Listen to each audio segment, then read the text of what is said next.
नमस्कार, मैं साक्षी और आपका स्वागत है द प्रिंट लाइन्स में। ग्रामीण विकास राज्य मंत्री साध्वी निरंजन 10 फरवरी को लोकसभा में भावुक हो गई। उन्होंने उस पल को याद किया जब उनकी टिप्पणियों के कारण पीएम मोदी, रक्षा मंत्री राजनाथ सिंह, पूर्व विदेश मंत्री सुषमा स्वराज को माफी मांगनी पड़ी थी। मैं पहली बार सदन में आई थी, मेरी बुंदेलखंडी भाषा से एक शब्द निकल गया था। पार्लियामेंट को 8 दिन नहीं चलने दिया था। ये नारी का सम्मान है। सभापति महोदय, न राम का सम्मान न नारी का सम्मान। महोदय, मुझे उस दिन बहुत पीड़ा हुई थी। आज मैं प्रधानमंत्री जी का आभार व्यक्त करना चाहती हूँ। मेरे कारण मेरे प्रधानमंत्री जी को, मेरे कारण वेंकैया नायडू जी को, मेरे कारण मेरे आज के रक्षा मंत्री जी को, मेरे कारण स्वर्गीय सुषमा स्वराज को माफी मांगनी पड़ी थी। एक महिला के द्वारा एक शब्द निकला, उसको पार्लियामेंट को घेरा गया। अध्यक्ष महोदय, इसके लिए कौन जवाबदेही होगा जब मौत का सौदागर कहा गया प्रधानमंत्री जी को? इसका जिम्मेदार कौन होगा अध्यक्ष महोदय? जब मेरे प्रधानमंत्री जी को जहर की पुड़िया कहा गया और ये कह दिया गया कि बाहर बोला गया शब्द है। माननीय अध्यक्ष महोदय, इनसे उम्मीद नहीं है। आप गौरव गोगोई जी चुप सुन लीजिए, मैं सुनती रही हूँ।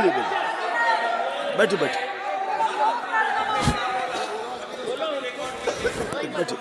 आप बैठिए उसको सुना, वो गलती कर। आप बोलिए। माननीय सभापति महोदय, माननीय सभापति महोदय, जब घाव होता है, मिर्ची लगती है तो जीवन तो उठेगी, जरूर उठेगी और उठना भी चाहिए। देश की जनता देख रही है कि तुमने राम के साथ क्या किया। कोर्ट में खड़े होकर के 2019 के पहले माननीय अध्यक्ष महोदय, इन्हीं के वकील खड़े हो गए थे कि अभी न्याय नहीं होना चाहिए राम के मंदिर के लिए। क्या बात कर रहे हो? किस मुख से राम की बात कर रहे हो? तुम्हारा अधिकार क्या है राम के विषय पर बात करने का? कोई अधिकार नहीं है।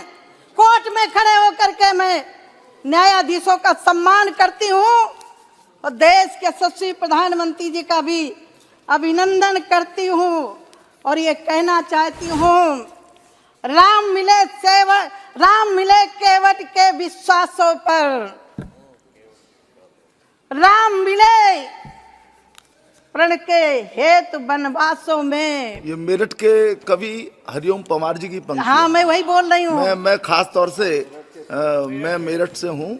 बड़े राम जी जी फिर से सुना देती हूँ। गौरव गोगोई ने भी उन्हीं पंक्तियों को इसीलिए मैंने वो उद्धृत किया जी जी। मैं विशेष रूप से आभारी हूँ कि आपने मेरठ के महान कवि, राष्ट्रीय कवि हैं वो, उनका उल्लेख किया। राम मिले केवट के विश्वासों पर, राम मिले हैं प्रण के हेतु वनवासों में, राम मिले हैं हनुमान के क्या बात है सीने पर, राम मिले सबरी के जूठे बैरों पर।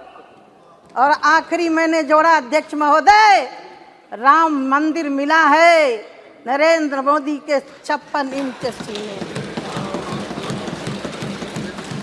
माननीय अध्यक्ष महोदय, राम का इतिहास यदि इन्होंने पढ़ा होता तो जो राम को नकार रहे उनको जवाब मिलना चाहिए था।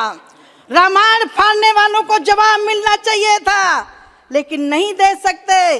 अब कहते हैं, हमारे यहाँ कहावत है, यदि छछूंदर सांप निगल लेता है तो ना उगलते बनता है और ना ही निगलते बनता है। वही स्थिति है इनकी।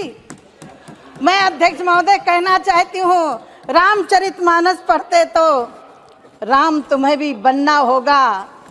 चलो राम के पद चिन्हों पर अब इतिहास।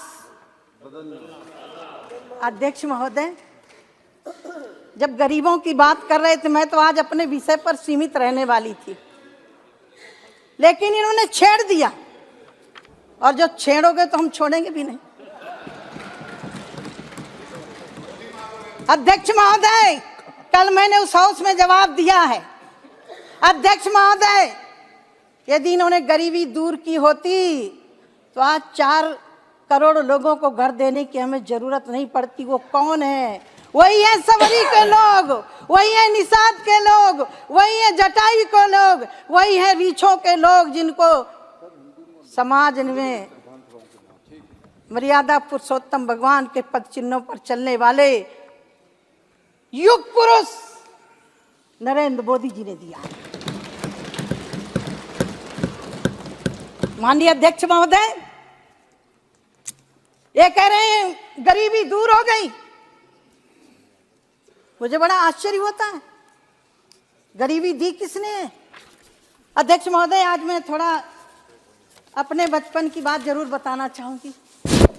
जब इन्होंने कहा, मैं तो राम जन्मभूमि तक सीमित थी, मुझे आगे नहीं बढ़ना था। सन 82 में मैंने घर छोड़ दिया था। मेरे पिता दूसरों की ईंटें पाथ के अपने हम लोगों को पालन करते थे। सन्यासी हो गई थी 14 साल की आयु में।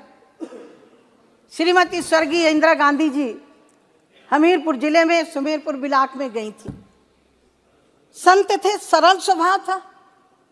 हमने सुना कि प्रधानमंत्री जी आई हैं, 14 साल की आयु क्या होती है, लेकिन पहली स्पीच थी कि हम गरीबों को घर देंगे, गरीबों को भूखे नहीं सोने देंगे।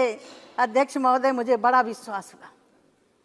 मुझे लगा कि मैं तो घर छोड़ के चली आई, अब मेरे पिता को पक्का मकान जरूर मिलेगा।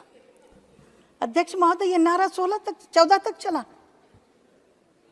और मेरा सौभाग्य अध्यक्ष महोदय, गरीब की बेटी को, गरीबों को घर देने का अधिकार यदि किसी को दिया है तो मुझे दिया है। मेरे सहन से हो रहे हैं। अध्यक्ष महोदय, सूखा पड़ा था मेरे गांव में, नहर की खुदाई हो रही थी।